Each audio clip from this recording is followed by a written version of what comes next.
अगर मैं अपनी हस्ती में बस देह को कीमत दूंगा तो मुझे अपना नुकसान भी सिर्फ कब दिखाई देगा? जब नुकसान होगा शरीर का, तो मैं कहूंगा अब कुछ नुकसान हुआ है। क्यों? क्योंकि मैं खुद मूल्य, वैल्यू ही शरीर को देता हूं, तो मैं शरीर के नुकसान को नुकसान मानता हूं। और अगर भीतर जो मन है मैं उसको मूल्य दूंगा तो फिर मैं उसकी सफाई का भी ख्याल रखूंगा ना, कि नहीं? हम आमतौर पर बाहर की हानि को और बाहर के ही लाभ को मूल्य देते हैं, क्योंकि हम अपने आप को भी बस जो बाहर बाहर दिखाई देता है उतना ही जानते हैं। तो उदाहरण के लिए कोई आपकी शर्ट गंदी कर जाए, आप चिढ़ जाते हैं। कोई आपका मन गंदा कर गया, आप कम चिढ़ते हैं, या हो सकता है खुश हो जाते हो। लेकिन जो लोग आप का मन गंदा कर रहे हैं वो भी इतना तो लिहाज रखते ही हैं, इतनी सावधानी तो बरतते ही हैं कि वो कभी आपकी शर्ट नहीं गंदी करते। उन्हें पता है कि मन गंदा कर लो ये कुछ नहीं बोलेगा, शर्ट गंदी कर दी तो ये चिल्लाएगा और फिर मन गंदा नहीं करने देगा। जैसे जैसे तुम अपनी जिंदगी में देह से ज्यादा मन को अहमियत देना शुरू करोगे, वैसे वैसे उन लोगों की संगति से बहुत बचोगे जो मन खराब करते हैं। और जब तक तुम एक देह केंद्रित जीवन जी रहे हो जिसमें देह के ही सुखों की प्राथमिकता है, कि बढ़िया लजीज खाना मिल गया, क्या बात है, क्या बात है, या वाह क्या खूबसूरत जगह यहां घूमने को मिल जाए, क्या बात है, क्या बात है, या देह के और सुख मिल गए, सेक्स या इस तरह का, जब तक इन सब चीजों को तुम बहुत मूल्य देते हो, वैल्यू की बात है, जब तक इन चीजों को बहुत मूल्य देते हो तब तक तुम बस जो ग्रॉस फायदे और ग्रॉस नुकसान होंगे उनको ही मूल्य दोगे। फिर तुम कहोगे कि चीज है, ये चीज है, इस चीज को पाया तो बहुत कुछ मिलेगा। क्यों? क्योंकि चीज भी स्थूल है, हम भी स्थूल है। चीजों के लिए तुम जान लगाने को तैयार हो जाओगे, लेकिन जहां मन साफ होता हो, मन शुद्ध होता हो, उस जगह को तुम उतना वैल्यू नहीं दे पाओगे। तुम कहोगे तो ठीक है, इसमें क्या रखा है।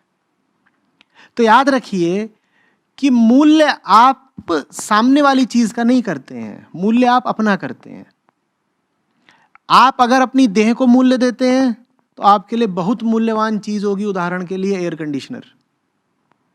आप एयर कंडीशनर के लिए प्राण त्यागने को तैयार हो जाएंगे। क्यों? क्योंकि आपके लिए सबसे महत्वपूर्ण क्या है? आपकी देह। आप देह भाव में जी रहे हैं। जो देह भाव में जी रहा है अर्थात पदार्थ भाव में जी रहा है, वो बाहर के भी पदार्थ को ही मान्यता देगा और मूल्य देगा। और जो कह रहा है कि मैं चेतना हूं, मैं मूलतः चेतना हूं, वही चेतना स्थूल रूप से शरीर होकर दिखाई देती है और मूल रूप से आत्मा है। चेतना हूं मैं, मुझे इस चेतना को साफ रखना है। भीतर का मैदान, भीतर का आकाश साफ होना चाहिए, देखो उसमें कूड़ा कचड़ा ना रहे। वो फिर स्थूल पदार्थों को कम ही मूल्य देगा, वो फिर ऐसी संगति को मूल्य देगा जहां मन साफ रहे, और फिर वो ऐसी संगति के लिए कोई भी दाम चुकाने को भी तैयार हो जाएगा। वो कहेगा बताओ क्या नुकसान झेलना है, हम सारे नुकसान झेल लेंगे पर ऐसी संगति मिलनी चाहिए। समझ रहे हो बात को? तो ये समस्या सिर्फ उन पलों की नहीं है जब किसी के साथ हंसी मजाक कर रहे हो और वो हंसी मजाक भीतर जाकर के कचरा बन रहा है। सिर्फ उन पलों की बात नहीं है, ये तुम्हारे पूरे 24 घंटों की जीवन की बात है। लगातार देखते रहो कि किन चीजों को अहमियत दे रहे हो, मूल्य। खुशबू है, क्या खुशबू है, क्या खुशबू है, और लग गए खुशबू की दाद देने। समझ लो कि किस चीज को मूल्य दे दिया? कुछ ऐसे को जो स्थूल है। जो खुशबू को मूल्य दे रहा है वो मन की सफाई पे फिर बहुत मूल्य नहीं रखेगा। या खाने को दे दिया, या कि सुंदरता होनी चाहिए, ये होना चाहिए। 24 घंटे वो सब ठीक रहेगा अगर, तो फिर ये भी नहीं होगा कि तुम धोखे से, अनायास गलत संगत के चपेट में आ जाओ, वो भी नहीं होगा। गौर किया है तुमने? मजा आएगा। जो कुछ तुम्हारे मन को गंदा कर रहा होता है, अक्सर वो साथ ही साथ तुम्हारे शरीर को सुख दे रहा होता है।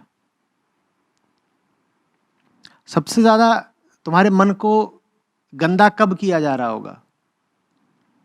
4 यार बैठे हैं शनिवार की रात, शराब है और शबाब है और कबाब है, तो शरीर को तो तृप्ति मिल ही रही है ना, शरीर को तो तृप्ति मिल ही रही है, शराब भी है, कबाब भी है, और ठीक उसी वक्त मन गंदा किया जा रहा है। तुम्हें रिश्ता दिखाई दे रहा है? इन दोनों में रिश्ता है।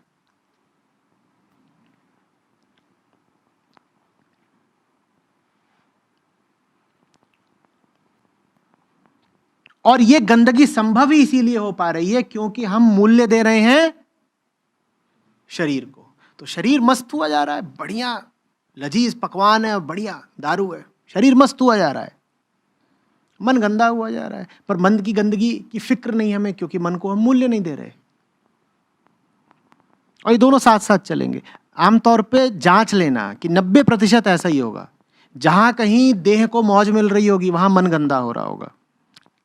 आवश्यक नहीं है कि सदा ऐसा हो, पर 10 में से 9 मौकों पर ऐसा ही होगा।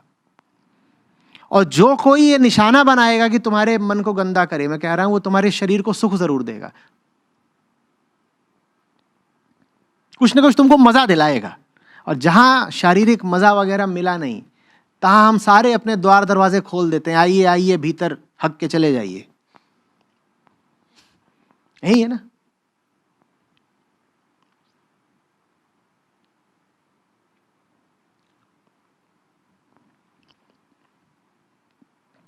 इसलिए तो पुरानी कहावत है, सब जानते हैं। नई बीवियों को बताया जाता है कि शौहर के दिल का रास्ता उसके पेट से होके गुजरता है, उसके मन पे छाना है तो उसके पेट को खुश रखना। शौहरों का कहना थोड़ा सा अलग है, वो कहते हैं पेट से नहीं, पेट से थोड़ा सा और नीचे से होके गुजरता है। लेकिन बात दोनों ही जगह शारीरिक सुख की हो रही है कि शारीरिक सुख दो, फिर दिल पे कब्जा कर सकते हो। और ये दिल पे कब्जा इसलिए नहीं किया जा रहा कि दिल को शांति और समाधि दिला दी जाएगी। ये दिल पे कब्जा इसलिए किया जा रहा है कि वहां बैठ करके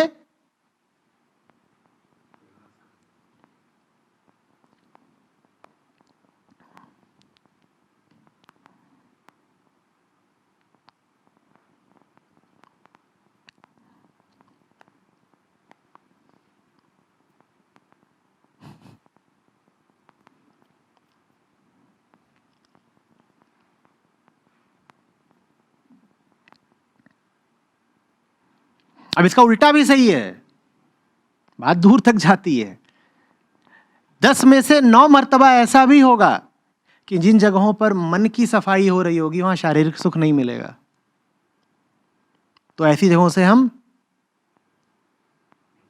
वैसे गायब होंगे जैसे गधे के सर से सींग, काहे कि वहां शारीरिक सुख तो मिल ही नहीं रहा। इसलिए समझे तुम कि अध्यात्म की ओर लोग कम क्यों आते हैं। अध्यात्म में पूरी पराठे की बहुत कीमत नहीं है ना। अब आधुनिक अध्यात्म में हो गई है, वहां सब चलता है, वहां पिज्जा भी चलता है।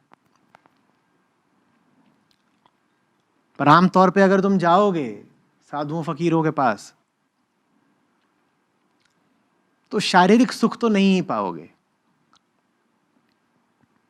सब तीर्थ वगैरह भी कहां बनाए गए? वहां। अब तो वहां हेलीकॉप्टर से पहुंच जाते हो, पर जब बनाए गए तो ऐसे ही बनाए गए थे कि जान निकल जाए वहां पहुंचने में, कि जो तैयार हो कि शरीर की कुर्बानी दे ही देंगे वही वहां पहुंच पाए, आम आदमी पहुंच ही ना पाए। कहीं जंगल के अंदर बना दिया, अब तो जंगल काट डाले, अब तो वहाँ हाईवे जाता है, पहाड़ पे बना दिया, दूर समुद्र किनारे बना दिया।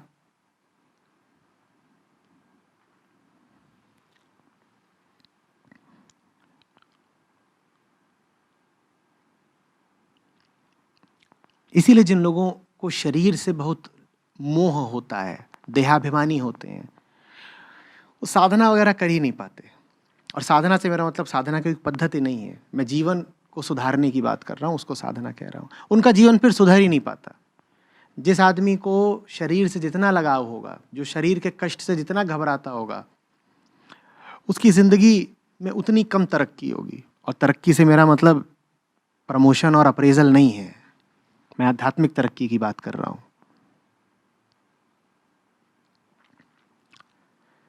और जो आदमी अपने शरीर को तोड़ने के लिए जितना तैयार होगा, जो शरीर से कम लगाव रखता होगा, उसकी संभावना उतनी बढ़ जाएगी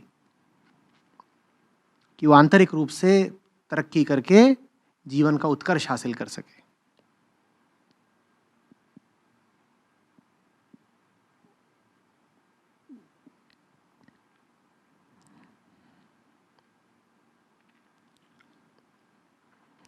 ऐसों से बचना जो मिलते ही ये कह के हैं कि चल यार वीकेंड पे पीते हैं,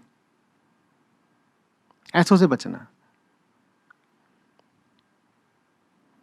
ऐसों से बचना जो जब तुमसे मिलने आते हैं तो तुम्हारे लिए साथ में गिलौटी कबाब लेके आते हैं, बचना। ये तो आया ही है देह का सुख साथ लेकर के, जो तुम्हारे द्वार पे दस्तक दे रहा है और साथ में क्या है उसके, कबाब का झोला। वो तो आया ही है देह को सुख देने के लिए, ये निश्चित रूप से मन को गंदा करेगा। काजू की बर्फी, इनसे बहुत बचना। या बाहर एक डब्बा बना दो कि मिठाई का डब्बा यहां रख के वापस चले जाएं।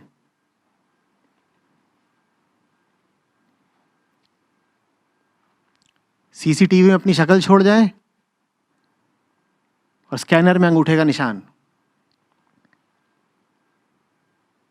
आप वैसे भी नेटवर्किंग करने आए थे, वो हो गई, पता चल गया कि आए थे, डब्बा वहां डाल दो टोकरे में, हम रिसाइकिल करा देंगे।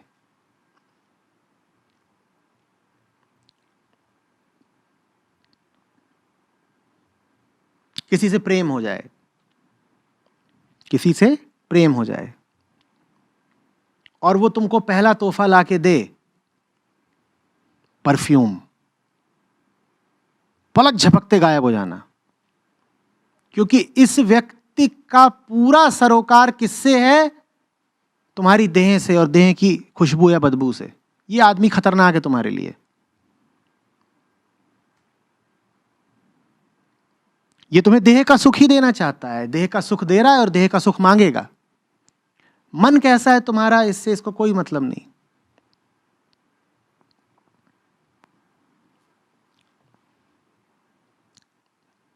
दस साल पहले तक ऐसा हो जाता था कि कुछ लोग गलतफहमी में मुझे शादी ब्याह या जन्मदिन इत्यादि पे बुला लेते थे। पिछले 1 दशक में तो किसी ने ऐसी जरूरत करी नहीं है, लेकिन पहले कर लेते थे। तो मैं जाऊं और मेरे पास देने को एक ही चीज हो, किताबें, और लोग बड़ा अपमान मांगे, बड़ा अपमान। कह रहे शादी की एनिवर्सरी और तुम इतनी घिनौनी चीज ले आए, खलील जिब्रान की किताबें, धिक्कार है। अब इतना उनकी कहने की हिम्मत नहीं मेरे सामने, पर उनकी आंखों में ये बात नजर आती थी, जैसे कोई आंखों से गाली दे रहा हो। खैर शादी की एनिवर्सरी पे खलील जिब्रान, डूब क्यों नहीं मरते? कुछ और लाना था ना। अबे क्या लाऊं, लॉन्जरी, क्या चाहते हो?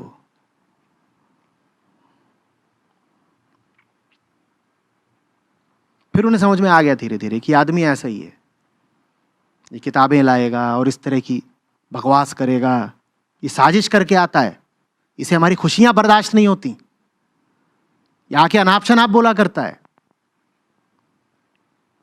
शादियों में आकर के ये मौत के भजन सुनाना शुरू कर देता है।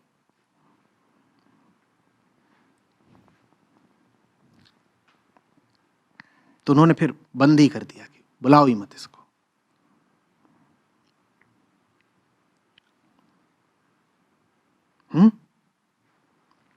बहुत आसान होता है जीवन में धोखे से बचकर रहना, अगर आपके मूलभूत आधार, बेसिक फिलॉसफी सही हो। आप तुरंत समझ जाओगे, तुरंत।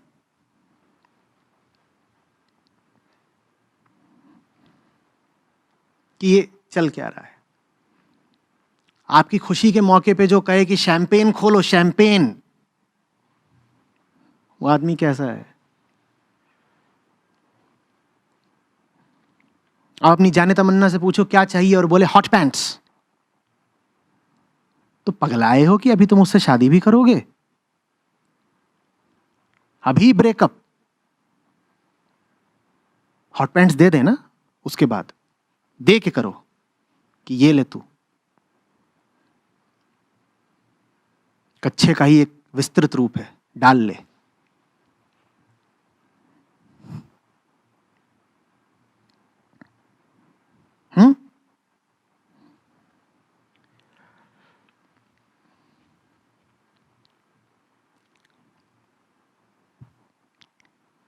आसान है ना ये सब चीजें पकड़ लेना कि नहीं है?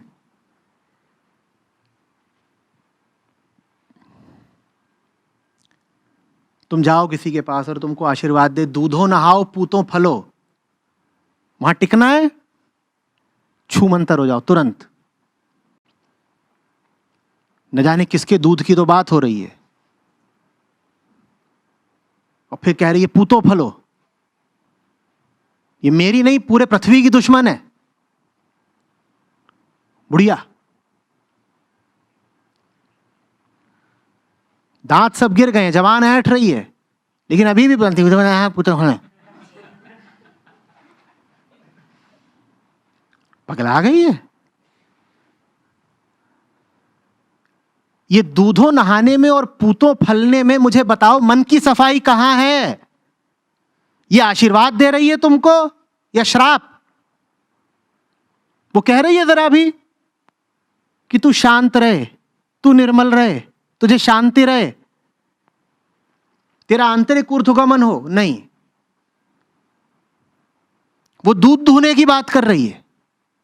दूध दुहा करो बेटा। अम्मा तुम्हें शोभा देता है इस उम्र में इस किस्म की अश्लील बातें करना?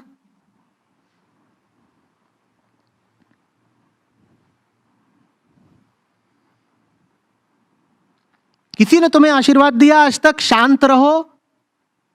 कोई तुम्हारी चाहता है कि देह की उम्र बढ़े, जुग जुग जियो? कोई दूध वगैरह की बात कर रहा है, कोई कुछ। मन की सफाई उसकी बात कौन करेगा? नहीं करेंगे वो, क्योंकि उन्हें कुछ भी सूक्ष्म पता ही नहीं है। वो स्थूल के खिलाड़ी हैं। वो तुमको चेतना जानते ही नहीं है। वो मानते ही नहीं कि तुम मूलभूत रूप से चेतना हो। उनके हिसाब से तुम हाड़ मास हो बस।